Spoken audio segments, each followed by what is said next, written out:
educate students? The answer is an electronics game-based classroom, like my third grade teacher, Mr. Pai, has. This classroom rocks.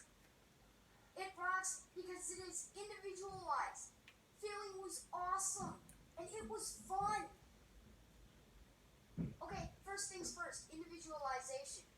Individualization means that each person is learning at their own pace, and the lesson is set to that student's abilities.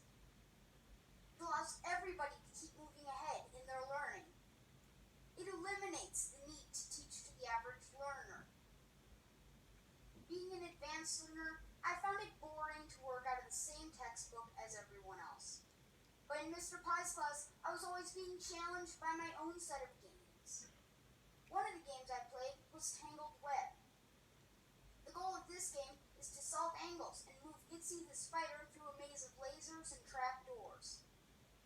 It was way more engaging than lines on a paper, and since we all worked on our own games, we all learned a ton. Gotta get that angle, gotta get that angle. What was it? Got it. Second thing here, failing. In a traditional classroom, failing stinks because it usually means a bad grade. But in Mr. Pai's class, where we all learned at our own pace, failure was an awesome experience and had a purpose. When you fail at a game, only you and your teacher know about it, and it's much less embarrassing to fail.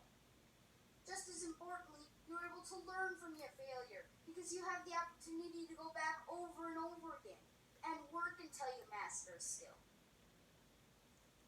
In a traditional classroom, test taking looks much different. Often, after we take a test, we correct it together as a class. Just my opinion, but test taking is really annoying, especially if someone's trying to look over my shoulder to see if I measure up.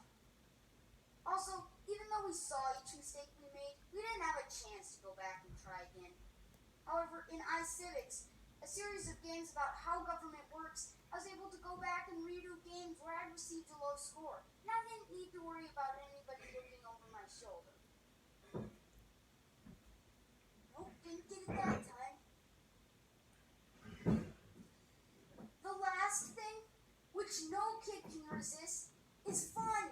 In Mr. Pai's class, learning felt a lot more purposeful. Kids were happy, and it was very motivating to try and win a game or beat an old score. And let's face it, games are just fun. In my third grade classroom, Times Attack was a favorite game. The goal of this game is to kill ogres and collect keys by solving math problems. In this game, my peers and I like to compete to see who could get the fastest through the game.